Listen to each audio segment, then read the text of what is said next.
So in this video, I would like to make one central point. There's basically just one point I'm going to make throughout the entire video. And that point is all about a realization. More specifically, is about what being genuinely broke taught me about building something sustainable. So this is a little reflection that might resonate with you.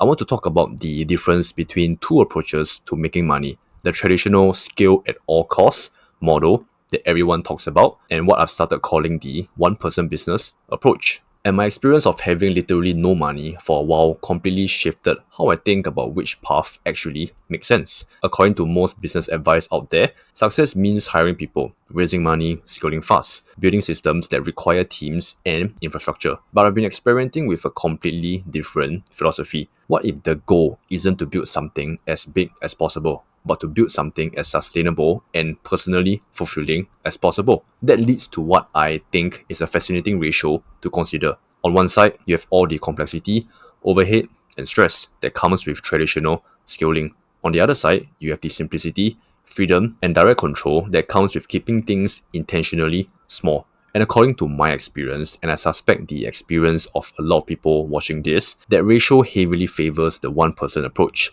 Now, this is totally fine if you want to build the next unicorn startup. But the people who follow this channel, people in my audience, I suspect you have goals that are more about freedom than about building an empire. You'll like the freedom to work on what matters to you. Maybe you will like financial stability without the complexity. Maybe you will like the ability to pivot quickly when something isn't working. And my realization in this video is that if you have any goal related to sustainable freedom, the kind of freedom that doesn't require constant firefighting or managing other people's problems, then you really want to be thinking seriously about the one person business model. By the way, quick thing, if you're someone who's been thinking about this approach and wondering how to actually build something sustainable on your own, I've been working on something called the One Person Business Academy. It's not a traditional course, it's more like a community of people who are all exploring this model together. There's a link in the description if you want to check it out. So, what does a one person business actually mean? I don't mean you have to do everything yourself forever,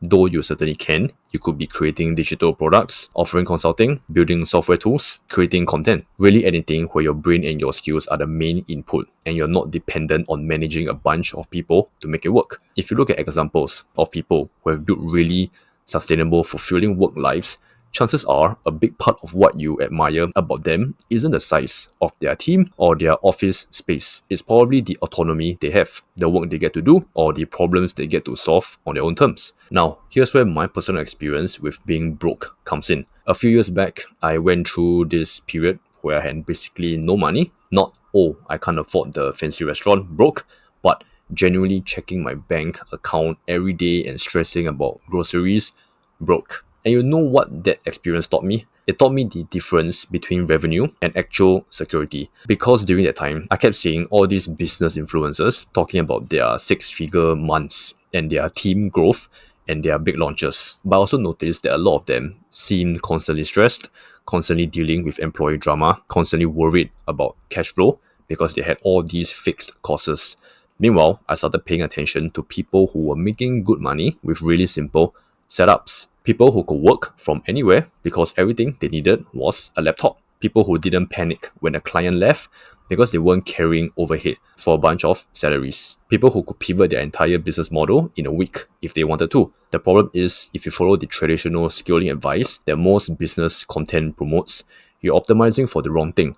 You're optimizing for impressive sounding revenue numbers instead of optimizing for what actually matters: sustainable profit, personal freedom, and work you actually enjoy doing. There's almost no one in the world who builds lasting wealth and freedom by immediately trying to scale as fast as possible. The people who do build lasting wealth and freedom usually start by getting really good at something valuable they can do on their own. Also, it's not just about money, right? Like, financial security is clearly a goal for a lot of people watching this.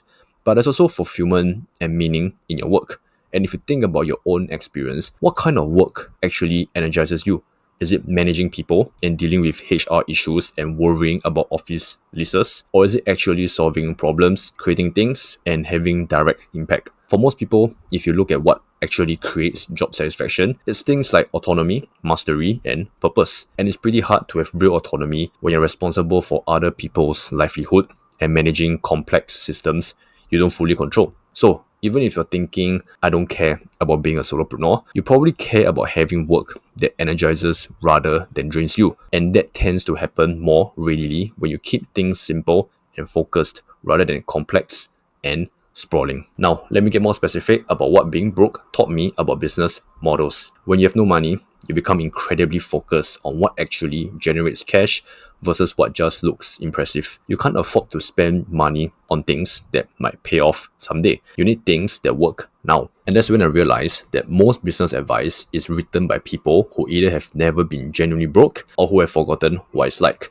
They assume you can invest in team members, assume you can afford to wait months for complex strategies to pay off, assume you have some cushion to absorb the inevitable inefficiencies that come with managing other people. But when you're broke, you learn to focus on the most direct path between your skills and money in your bank account. You learn to eliminate anything that doesn't directly contribute to solving someone's problem in exchange for payment. You learn to be ruthlessly efficient because you have to be. And here's the interesting thing.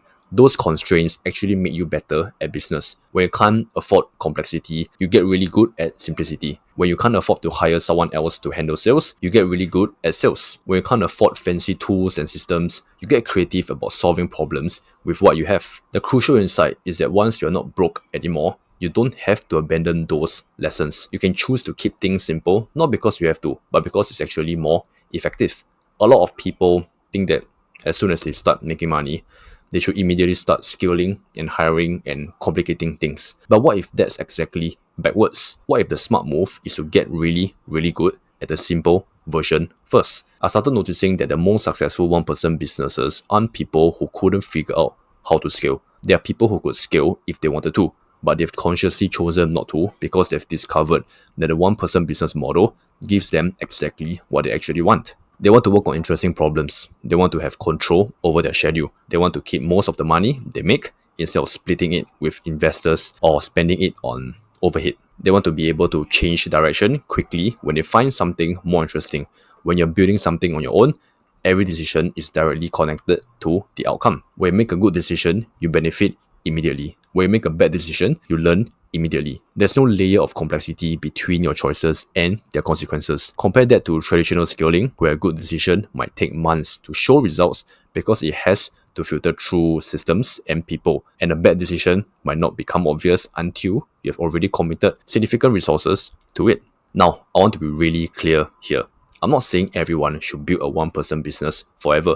If your dream is to build a big company and manage teams and raise venture capital, that's totally valid. But I think a lot of people pursue that path not because it's what they actually want, but because it's what they think success is supposed to look like. The question worth asking yourself is, what do you actually want your day-to-day work life to feel like? Because if the answer involves having a lot of autonomy, working on things you find genuinely interesting, keeping things simple, and having direct control over your income, then a 1% business model might be worth seriously considering. And here's something I've noticed about people who build sustainable 1% businesses. They tend to be much more relaxed about competition and market dynamics. When your overhead is low and your model is simple, you don't need to capture some huge market share to do well. You just need to find the people who have problems you enjoy solving and solve them really well. That changes your entire relationship with business. Instead of constantly worrying about what everyone else is doing, you can focus on getting better at what you do. Instead of trying to be everything to everyone,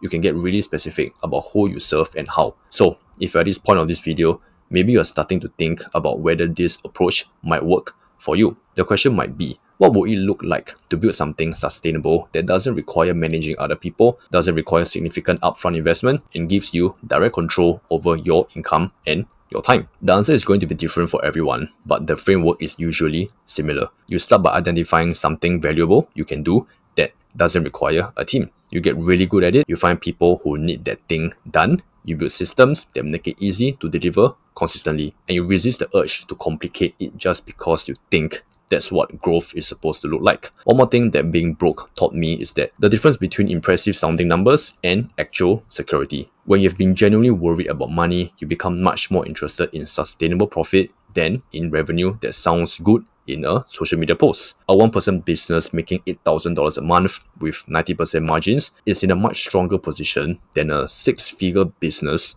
making $10,000 a month, but spending $9,000 on team and overhead. The first person can weather almost any storm. The second person is always one bad month away from serious problems. And their perspective, focusing on what's actually sustainable rather than what sounds impressive, tends to lead to better long-term outcomes regardless of what kind of business you're building. Alright, so if any of this is resonating with you and you're curious about what it might look like to build something sustainable on your own, I would love to have you check out the One Person Business Academy. It's really more of a community than a course, a place where people who are thinking about this approach can share what's working, what isn't, and support each other through the process. There's no pressure or artificial urgency. If this model appeals to you and you would like to explore it with other people who are asking similar questions, there's a link in the description. If not, no worries at all.